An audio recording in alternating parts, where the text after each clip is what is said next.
Welcome back to another video of the FPL Weekly Show.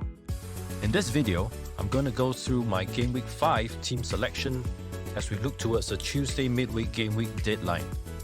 Due to the short turnaround time to this upcoming game week, this was recorded during the Nottingham Forest and Spurs game. So before we begin, if you find this video useful, be sure to give it a like, and if you're new here, do hit the subscribe button and the notification bell. Before we go to my Game Week 5 team selection, let's go through a quick recap of how Game Week 4 went. The total points tally for the Game Week 4 was 58 points, and currently the team's overall ranking is 3.6 million. Liverpool scored a stunning 9-0 victory over Bournemouth, and it's even amazing that Salah didn't even pick up a goal or an assist. But it was not like he was totally uninvolved in the game, and he totally missed an open goal from just 3 yards out. No way in my thoughts yet to sell Salah, but it's just amazing that the 2 golden boots last year, Salah and Son, haven't started firing yet. Elsewhere, Man City's defense disappointed yet again. They'll certainly be disappointed to have conceded 2 set-piece goals just before Haaland turned it around with a second-half hat-trick. But who would have expected City's defense to concede 5 goals in the last 2 games? Alexander-Arnold and Robertson chipped in a massive 26 points. It's surprising that a number of people sold Trent just before the Bournemouth game. And if you take Trent's total tally so far this season, that's an average of 5.25 points per game week. So that's not too bad after all.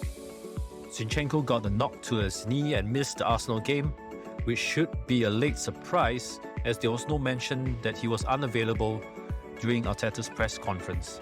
And of this moment, Neco Williams will probably be coming off my bench to replace him. With Salah underperforming as captain, and the next highest captaincy was Jesus at 2.1 million, it was a relief that Jesus had a quiet game week. But overall, it seems I may need to upgrade my midfield as soon as I can. Now let's take a look at how my team shapes up for Game Week 5. In goal is Ederson again. Ederson has now conceded 5 goals in the last 2 game weeks after starting the season with back-to-back clean sheets. However, Man City faced Forest next, so it's better to be patient with the Man City defense. Surely they can get a clean sheet against Nottingham Forest. And currently, the back 4 is Trent Alexander-Arnold, Cancelo, Robertson and Zinchenko. I was considering to sell Robertson for Reece James, but I've decided that it's going to be Zinchenko for James. I'm not sure if Zinchenko will play against Villa, but from what I know, it's just a precaution that he was left out against Fulham. So I'm assuming a realistic comeback date will be probably against Man United in Game Week 6.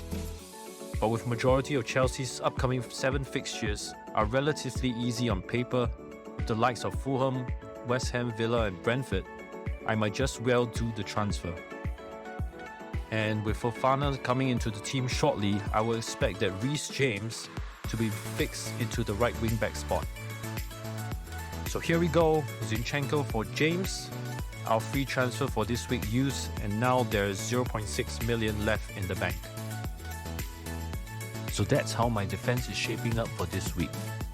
In midfield, it's Salah, Martinelli, Rodrigo, and for this week, Andreas starts, while De Silva drops back to the bench. Fulham has surprised me this season with how resilient they are. And since Fulham is playing at home to Brighton this week, I'm giving him a shot in midfield. Salah gets the vice-captaincy armband this week. As it stands, I haven't locked him in yet as vice-captain, and he may still end up being captain this week. I'll leave it just before the deadline to decide. And Salah captains may abandon him for Jesus or Haaland this week, considering he didn't pick up any points over the weekend. But his XG wasn't bad. It was just that his finishing let him down a bit. But he'll probably get more minutes than Haaland, so it's a tough one. Rodrigo got his first blank of the season last week against Brighton, but with an Everton side yet to keep a clean sheet this season, and playing up front for Leeds, don't bet on Rodrigo getting on the score sheet. Up front, it's Gabriel Jesus and Erling Haaland. As it stands, Haaland takes the captain's armband for me this week. I have a feeling that Haaland may start the game against Forest, and I don't think your striker scores a hat-trick. The last thing as a manager you would want is to rest your striker. It feels like a punishment to him. So I think it's 70-30 that Haaland will start. And while Salah may have Newcastle and it won't be easy for him, Newcastle's defense has definitely improved this season, so it definitely won't be an easy game. And Haaland can definitely do more damage in 45 minutes against Forest than Salah against Newcastle. So it's a tough call to who to pick as captain. And if Haaland starts against Forest, he may likely be rested on the weekend ahead of the Champions League. So if that happens, I may look at Kane for Haaland for game week 6. We'll see. But I think my next few transfers will involve upgrading the midfield. And lastly on the bench is the Silva, Neco Williams and Cameron Archer. So that's it for this week's game selection. Let me know in the comments below how your game week went and who you plan to captain for game week 5.